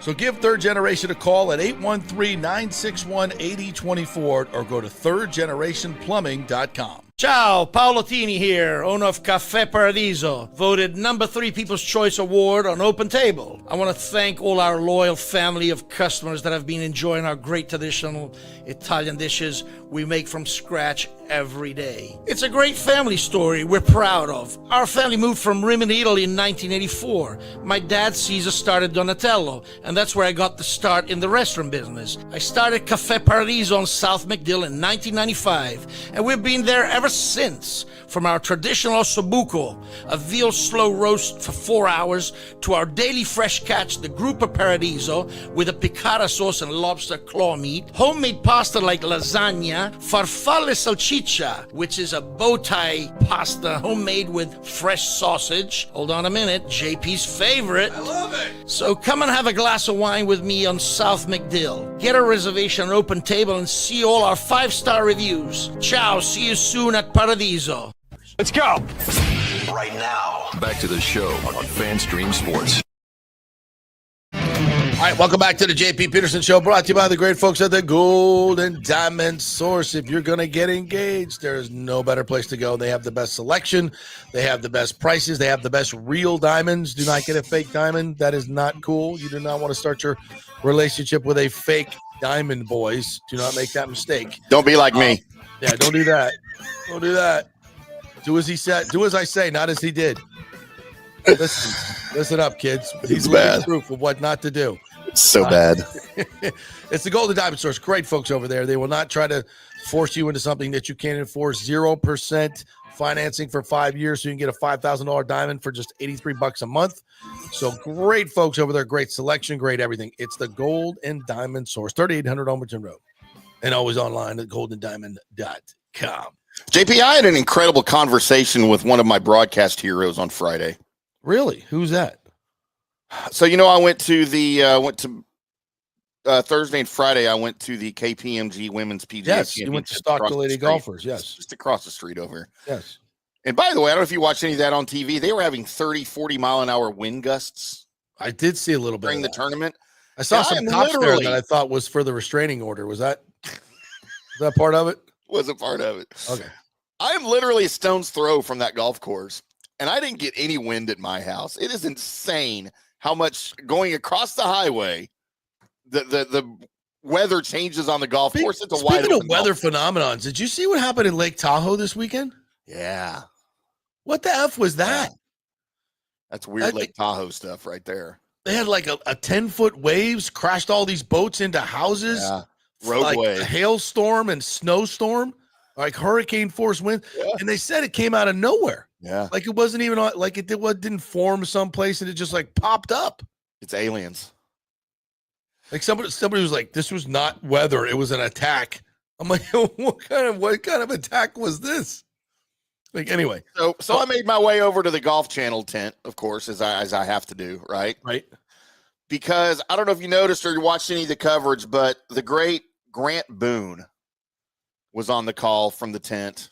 Oh, Grant Boone. With his old broadcast partner from the Golf Channel from years ago, who's now retired, Judy Rankin.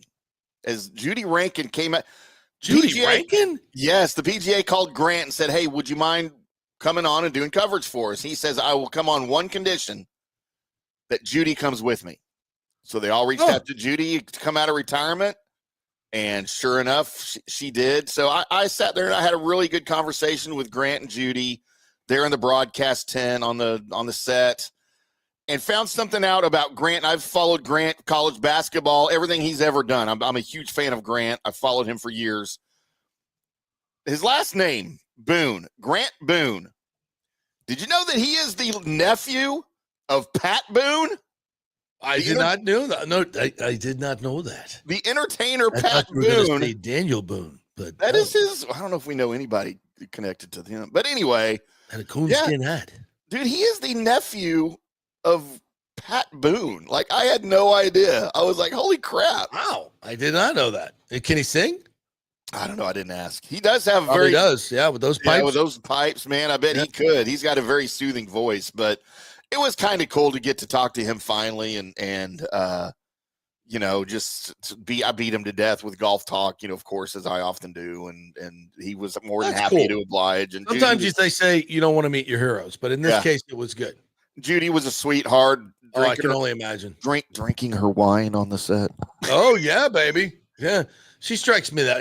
Yeah, and there's nothing wrong with that. No, not at all, man. Nothing wrong with that at She's all. retired. She may have been broadcasting this week, but she was retired, so she didn't care. Nothing wrong with that at all. It was cool, man. It was quite a good time out there.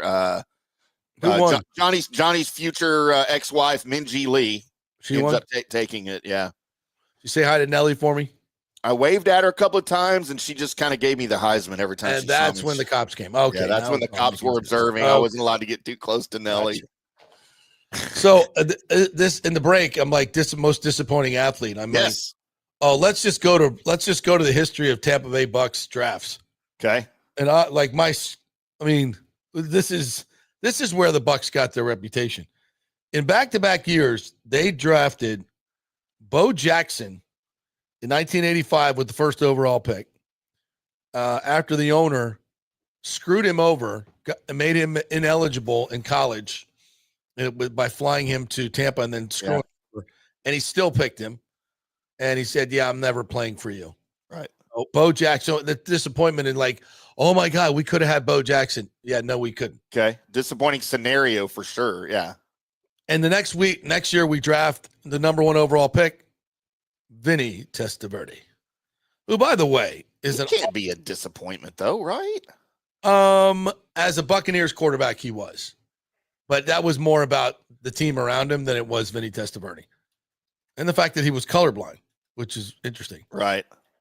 Yeah. So in what he from 87 to 2007, I think that was his whole career. Though I wasn't all with Tampa Bay. Yeah, that's his entire career. Yeah. Yeah, he was very. Yeah, he was a disappointment in Tampa Bay. 76 still lives here. Great dude. 76 games played over 6 years in Tampa.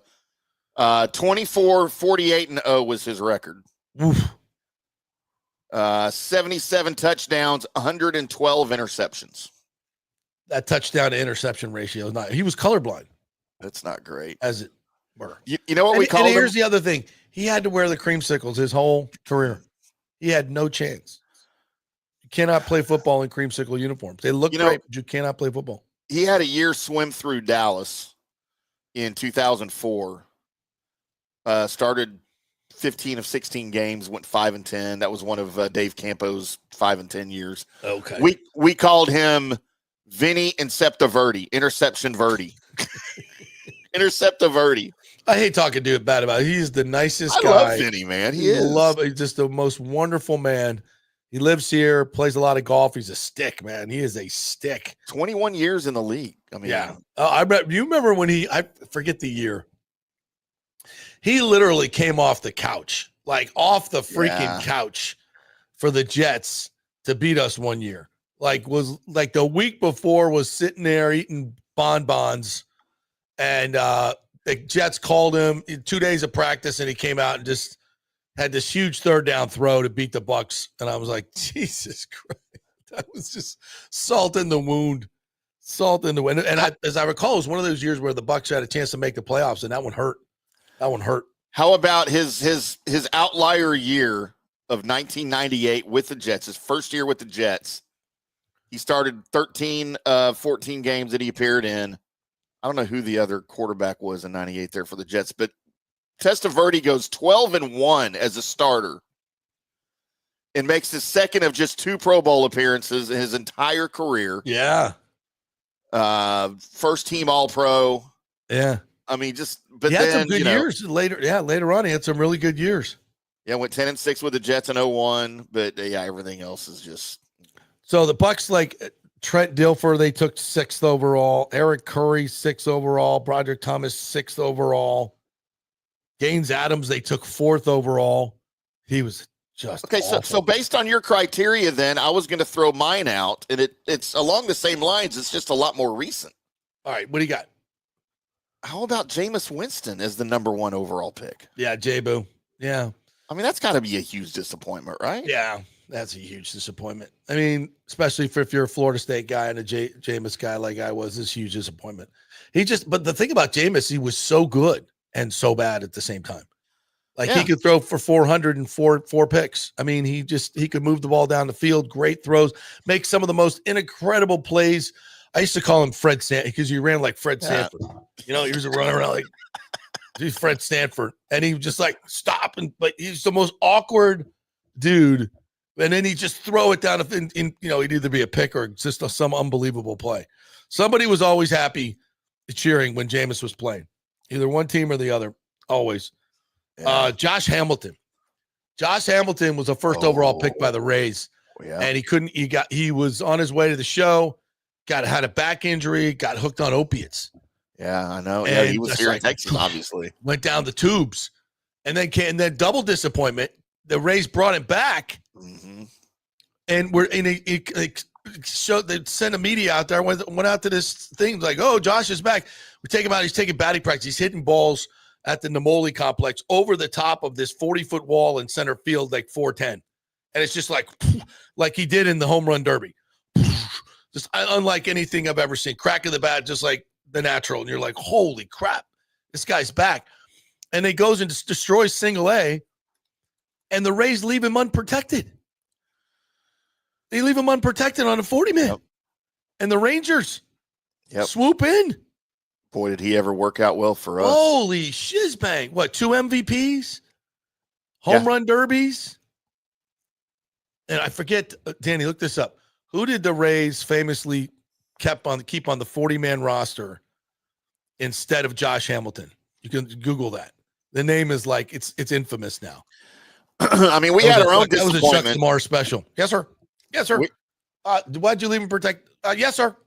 Yes, sir. No, sir. That a bad idea? No, sir.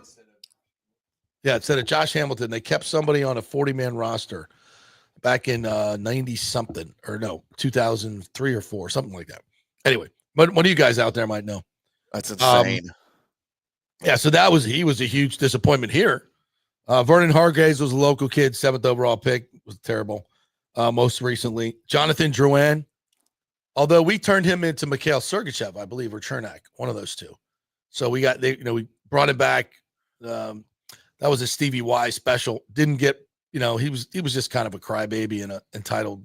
Didn't want to go down to the minors like when everybody else did, and so we just had to bring him back, kind of rehab his image, and then traded him. But he was a disappointment.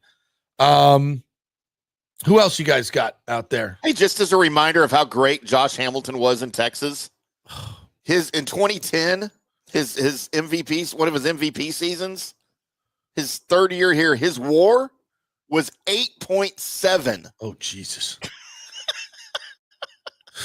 What do you hit? 56 bombs, 149 RBIs or something? Good Lord. That year he was, so in 08, he had 32 home runs, 130 RBIs. Yeah. Led the league. That year in 2010, he hit 32 bombs, 100 RBIs. He also batted .359, had an OBP on-base percentage of .411. His slugging was .633, and his OPS was 1.044. Oh. Jesus. Holy shit. Yeah, the great John Switzer. He was a pitcher, right? Mitch Talbot, John Switzer. Oh, man. That's who we protected instead of Josh Hamilton. Oh, my God. That was. Cincinnati gave up on him, too, because he was on the Cincinnati roster in 2007. Oh, Cincinnati came and got him first. Yeah. And then they gave up on him, or did they trade him? They just gave up on him, and the Rangers came in and signed him. Roar Right Rudder said, Roberto Aguayo. Yeah, literally the most accurate kicker in the history of college football. Came here, couldn't hit the broadside of a barn. Just mentally could not get through it. Nathan Elliott said Winston looked great because his wide receivers at FSU. NFL painful. One play I was saying that was amazing. Next play, what the what are you doing? He was great entertainment, man. We talked about the other day. It was like, I said that to Scott Reynolds. I was like, well, what if we do need an experienced backup here in Tampa Bay? What do you think of Jameis Winston? He's like, his head like almost exploded. He's like, no, Jameis Winston. I'm like, well, would you rather have Jameis Winston or Kyle Trask as your backup? Thoughts?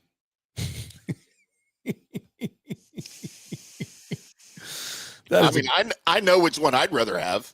Which one? I'd rather have Jameis. Well, of course, because we're in the interesting business. You're right. Better to talk about. Yeah. More quotable, Kyle right? Trask is as boring as milk toast. Like, you just have to, like, what do you say? Kyle Trask. Yeah. He hadn't played. We don't know. Could be good. Might not be good. Doesn't have much to say. Works hard. Nice guy. Oh, Rick came up with one of my favorites.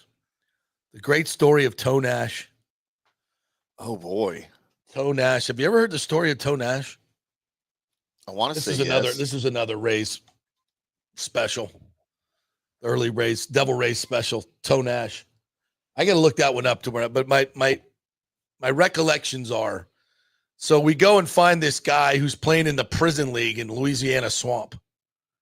And he's like this young kid, like nobody even knows where he came from. He like just kind of oozed out of the swamp. And he's just big, country strong, kind of, I don't know, Cajun, barely talk, but he would just hit balls, moonshots, just hit moonshots. So the Rays signed him, and they brought him out to the public and the PR thing again. And interview was just like a disaster. It was, I don't know whose idea that was, but he was this mythical player. And, they sent him to single A, and he couldn't hit the curveball, and so it washed out. They had a documentary. Jeremy Schaap did a thing on ESPN about him back in the day. Toe Nash. Yeah, and I remember they're talking about his dad taught him to hit using bottle caps.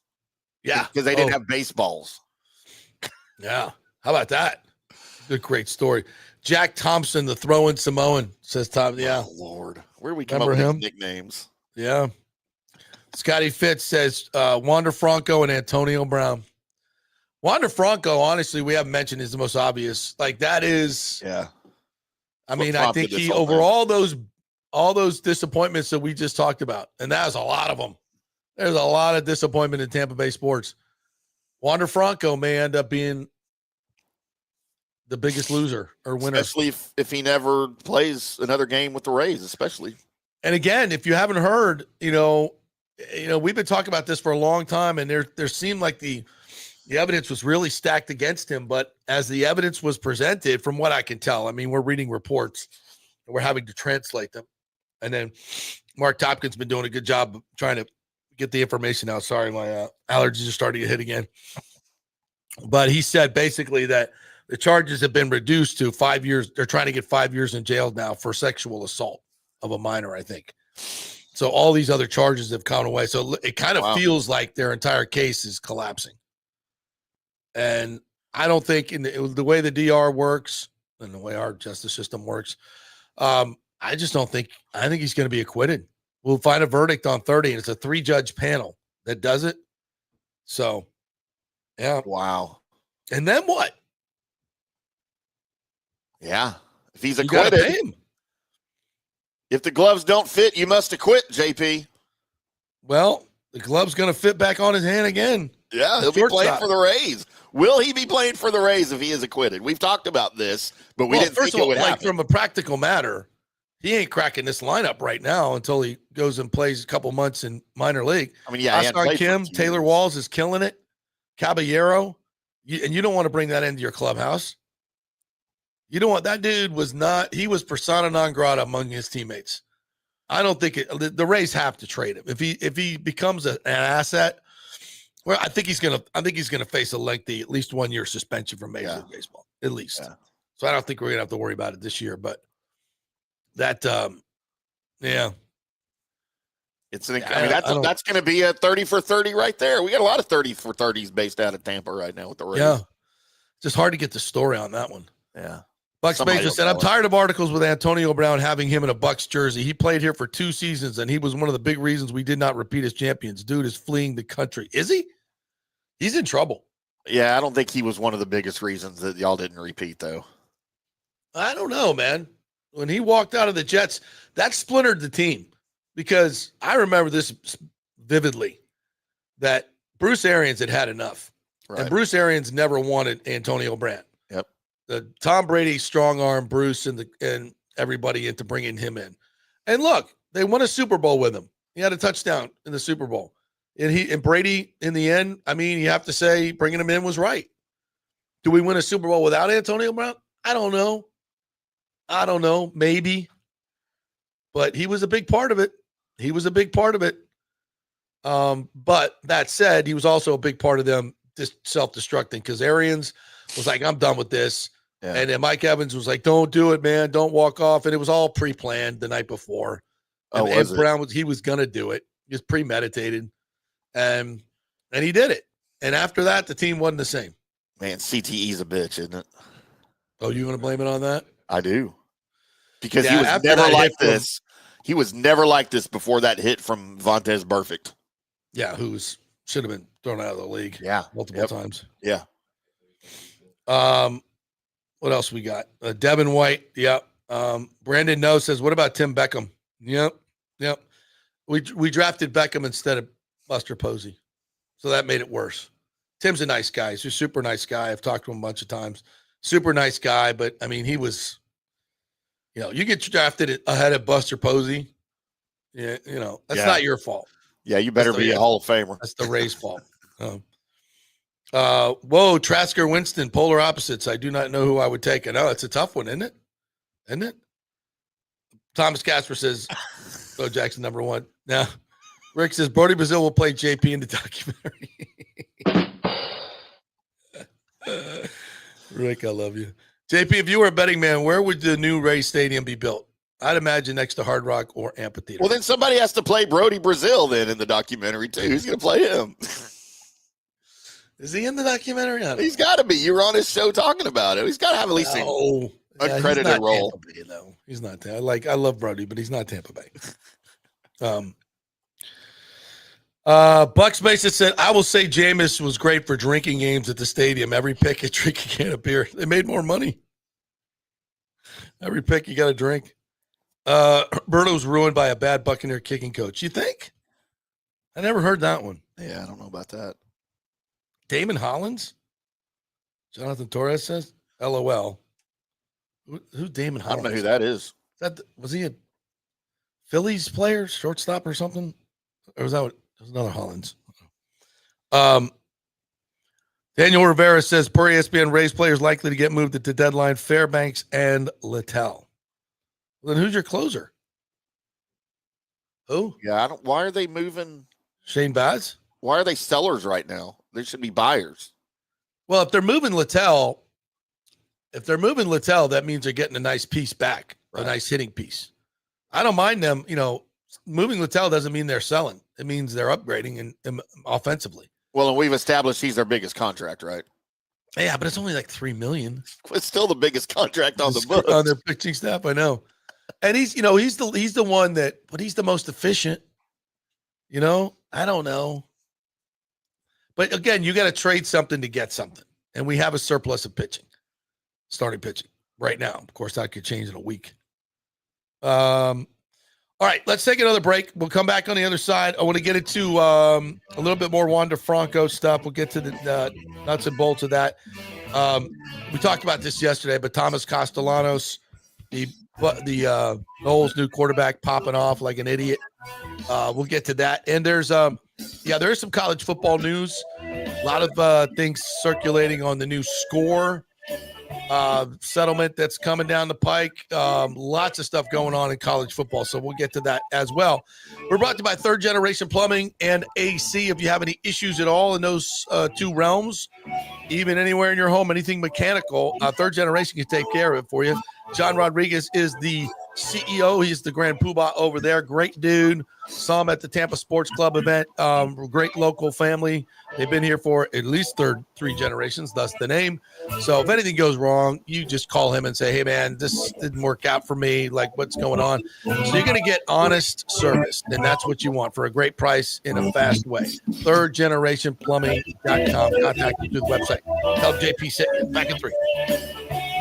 JP here for Riveters, the official sports bar and grill of the JP Peterson Show. We're located just south of Ray J and Steinbrenner Field, so it's a great pre- and post-game spot, and the happy hour is amazing. Monday through Friday, 3 to 7. Check out these specials. $3 Bud Light drafts, $4 domestic bottles, $5 wells, $6 premium wells, $6 cocktails like margaritas. It's unheard of. And the Riveters food is freshly made daily. No freezers. Happy hour food specials include $3.50 tacos and barbecue sliders. $6 you get edamame or chips with the beer cheese, which is amazing. $8 buffalo chicken dip, my favorite. The truffle fries, chili cheese fries, also $8 at happy hour. As well as other specials throughout the week, including Taco Tuesdays, you get $3 tacos, and Wing Wednesdays, 7 o'clock to 1 a.m. in the morning, you get our amazing wings, 5 for $5 and $5 wells and wines. That's a good Wednesday night. So if you're tired of the preppy, overpriced generic sports bars, come see the amazing, friendly bartenders and staff at Riveters, where customer service really matters. Riveters, just south of where the Rays and Bucs play. We'll see you there. Going through a medical emergency without health care insurance can cause you to go into crippling debt. In most scenarios, people are forced to either break into their retirement funds or worse, they're forced to file for bankruptcy. The sad truth is that health care insurance is crucial in today's day and age. Look, I get it. Many of you think you're never going to get sick and health insurance is really expensive. Well, we can help you out with that. Depending on your income, we can find great plans and huge discounts.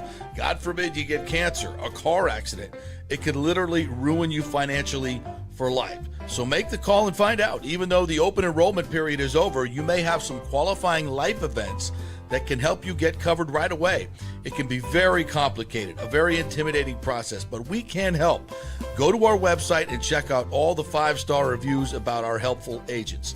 Go to don'tgouncovered.com or call 800-669-1505. That's 800-669-1505. Spring means a time of renewal and Rays baseball, and the folks at Italiano Insurance want to welcome the Rays to Tampa and remind you it's time to renew those insurance policies with the now famous Italiano Insurance Checkup.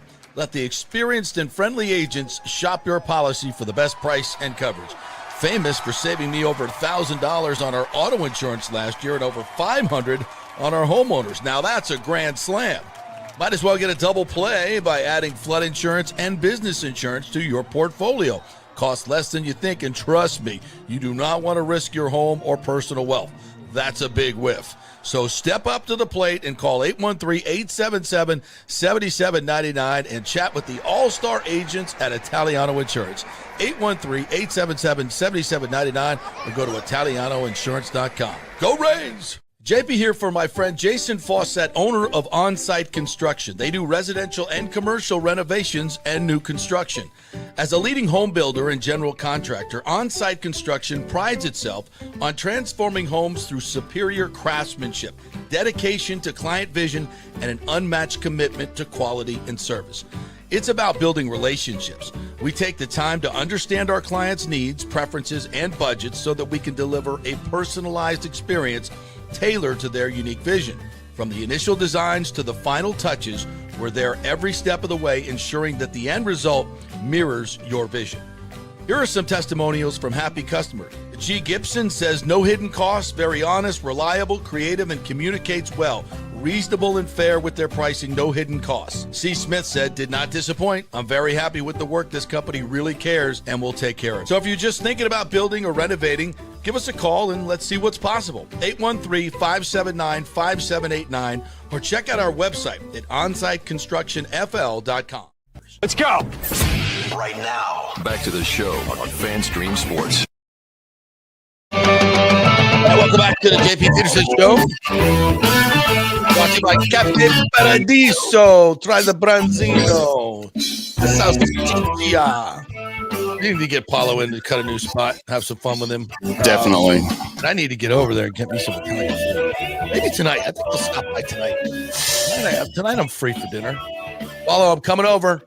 Let me get my sausage salsiccia. Ready. Oh, so good. All right. And we're brought to you by Cafe Paradiso. Get that reservation on table. Open table, I believe. Open table. Top 3 in the Tampa Bay area for all restaurants by the readers. So go down over there to Cafe Paradiso, the best Italian restaurant in all of Tampa Bay, and the choice of Sal Palantonio when he comes to town. ESPN's own. And when you got a name like Palantonio, you know your Italian food. You know your stuff, don't you? Yeah. You better. For those of you who don't know, his family and my family come from the same little village in Italy. The D'Amelias and the Palantonios emigrated to America together and were commingled in New York back in the day. How about that? How about that? Very nice. They're probably related in some way. And that makes sense, right? Makes a lot of sense. We're very similar dudes. Love that guy. Love that guy. JP, did you see? Oh, sorry. A real quick tidbit from me. Yeah. And I know you did not, but if anybody watched the IndyCar race on Sunday from Road America, one of the greatest, most storied road courses in all of our great country. Where is that? Elkhart Lake, Wisconsin. As a matter of fact, Okay. Josh Jacobs, the running back for the Green Bay Packers, was the what do you call it? The Grand Marshal. Grand Marshal. Yeah. Wow. Got to ride around in the 2-seat IndyCar before the race. But anyway, Santino Ferrucci, who races for AJ Foyt Racing, placed third in the race. And this is an almost 5-mile road course. Okay, so fuel is always a premium here because if you run over, you got 5 miles to try to make it back around and you're done. You're done, right? Mm-hmm. Well, AJ Foyt Racing strategized their fuel perfectly because While he finished third, he ran out of fuel running across the start-finish line to finish third. Wow. So he is able to coast his car down to turn one, and it is a long, long front stretch before you get to turn one. And the race is over, of course. Pulls his car over, and there's grandstands right there, gets out of his car. He's waving to the crowd, and you see on TV, he points at somebody. And then you see this thing fly over the fence, and he catches it, and it's a beer. It's a can of Miller Lite. Come on. Right there, he cracks it, and he shotguns the beer right there in the first turn immediately after the race. Shotgunning a beer from a fan. That is awesome. One. How great that is is that? awesome. After you ran out of gas. Yeah. That's so, fantastic. he's waiting on the trucks to cut because he can't walk back. It's really far, and he sees a dude with a cold beer, and he's like, I need one of those. And he threw it over the fence. It's all on camera. It was all on the broadcast. Was it a Miller Lite? It was a Miller Lite. Less filling. So, Miller Lite used to be one of the sponsors for IndyCar back in the day, one of the big sponsors, and now everybody's chirping like, Miller Lite, you got to come back to IndyCar, right? You got to help AJ Foyt's team out and Santino Ferrucci. But I thought it was great, man. It was fun to watch. That's awesome. Awesome. Yep. I was going to say Chandler Simpson in 16 games since being sent down. Did he brood? Did he pout? No, he hit 366, on base 416, 464 slugging, 11 stolen bases, 6 walks. He's ready to come back. He's ready to go. Yeah. So we were toying around with lineups, and here's my lineup. Let me see if I can find this. And it's like I'm putting it together. I actually, at the first time when I put it together, I was like, oh, I forgot Aranda. Like, how do you forget Aranda? By the way, here's another thing from Jake, who posts Tampa Bay Rays Central. Great follow. Players 21 years old and younger with 19 home runs, 50 RBI through 73 games since 1995. Junior Caminero, Albert Pujols, 2001, and Alex Rodriguez in 1996. 2 other players since 1995 have done that. 19 home runs, 50 RBI through 73 games. Albert Pujols and Alex Rodriguez, and your Junior Caminero. How about that? Huh. How about that? It's impressive. Very impressive. All right, so here's gotta find my where is it? Oh. All right, so anyway, here it is. I start at the top with Chandler Simpson. Leading off, I don't care. On base, I know Aranda's on base is better, but he's slower. I want the guy at the top who hits over 300, and he's going to get better. His on base will get better. But he's constantly on base getting fastballs for the rest of these guys. Because if you throw a breaking pitch, he's going to steal second and third on you. So I start with Simpson. I'm I can move people around, but depending on the pitcher.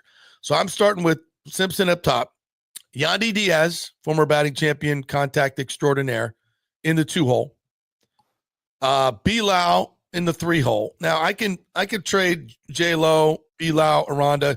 These guys I move anywhere. But then you got Bilal in the 3-hole. He seems confident there. He likes it there. Contact, bombs. Then I got Caminero in cleanup spot. Aranda hitting 5th. Great contact. Great RBI position there. He's always putting the ball in play. Love him there. J-Lo in the 6-hole. Jansen, I'm hiding in the 7-hole, although he's been good of late and shown some pop.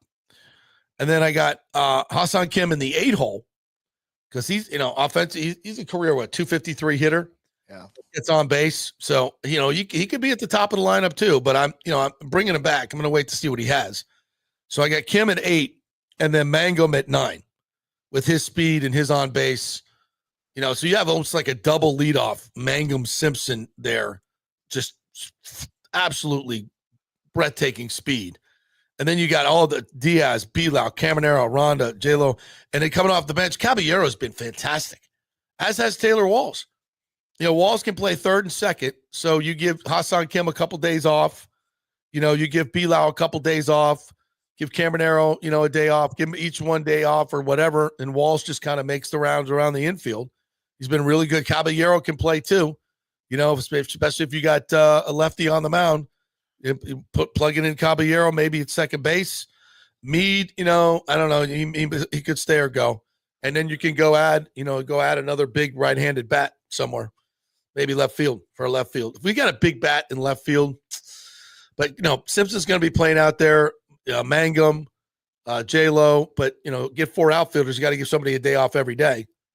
So a lot of versatility in that lineup, a lot of speed, a lot of contact, a lot of gap hitting, some power with Caminero and J-Lo and B-Lau.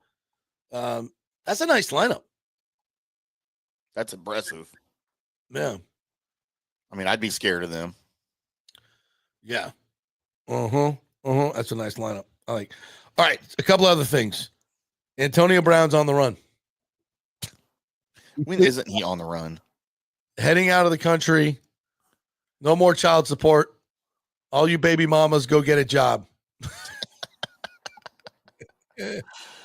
What a jackass. So he's wanted for attempted murder, and he's fleeing the country. Yeah. How about that? How's that going to end up for him? First of all, how do you get out of the country with your passport? Oh, there's ways. For attempted murder. I mean, I hear. What's that? I hear there's ways. You like drive across the border and in the trunk? I don't think they stop you going the other way, do they? I don't think they do. I don't think they do. Yeah, very, very interesting. What else we got? Oh, did you see Trump on the White House lawn this morning? Mm-hmm. I don't think I've ever heard a sitting president drop an F-bomb. I don't think we were supposed to hear that. Oh no, we were. He said it right to the press. He did. But he ain't wrong. Nope. I mean, how long are we going to be doing this Israeli-Iran thing? How long are we going to be fighting in the Middle East? How long? Like, you guys just can't stop. And as soon as they announce a ceasefire, Israel goes and dumps a bunch of bombs on Iran. Yep. And he's like, they've been fighting so long, they don't know what the they're doing. Yep. And he's right. You ain't wrong. I mean, this dude's trying to end wars. I'd like to see a Democrat argue with that fact. I love the fact, like, the War Powers Act. He didn't tell us. Like, no president does that anymore. That's not we did away with that a long time ago. He didn't declare war anyway. Like, we're gonna go tell Ilhan Omar and AOC, hey, we're gonna bomb Iran. Like, they're not gonna run right to the first microphone. Or I think Omar has a direct line to Iran. Probably. Yeah, that's what we're gonna do. We're gonna let you know. What? Jesus Christ. Ridiculous. Yeah, no. So my good Florida State is trending this morning. Why is Florida State trending? Because yesterday Thomas Castellano said, basically, if I'm getting this right, Alabama doesn't have Nick Saban to save them anymore. Yeah. All right. Yeah. Yeah. Among other things that he said, is like, they don't have Nick Saban to save them. I just don't see them stopping me. He told Pete Nakos at On 3 Sports. He says, I feel like I tore the ACC up my damn self for the last 2 years, and now I'm with a squad. I hope people don't think that Florida State is going to be the same team it was. Tore the ACC up? He also said he had some issues with Bill O'Brien, his coach at Boston College, which is why he got benched. Right. I don't get it. That's incredible. Some people are saying, guys at War Chant said, it absolutely could be delusional, but man, having a competent quarterback, it's not the worst thing in the world, folks. We all watched the worst thing in the world last year. That's Corey Clark on Tommy Castellano's comments. Mm-hmm. He ain't wrong. I mean, so if your bar is last year, me starting is better than last year. So I don't think that should be the bar that we're measuring him by. I'm going to brag a little. I was an all-pro at every sport in elementary school. Truth is truth. Truth is truth. All right. Anything else that we forgot or missed today? Gentlemen, we got a big fucking problem. Yep. That we do. We're solving this. Who's going to buy the Rays? That's it. Thank you, Richard Nixon, a.k.a. Paul Wilson. Paul Wilson. Who's going to buy the Rays? We'll find out. I still think it's going to be Patrick Zalewski and his group of all-star Tampa Bay businessmen and investors. And they'll get the job done in Tampa. But I don't know. I'm off to meet with a couple of groups over the next couple of days that want things to be known about their group. So I will be reporting back to you as soon as we can. Have a great day, everybody. Hey, hello to the girls at Mons Venus for me. Yep. Well, hey now. Go Rays tonight. Underdogs against KC with Taj on the mound. We'll see how that turns out. Have a great day, everybody.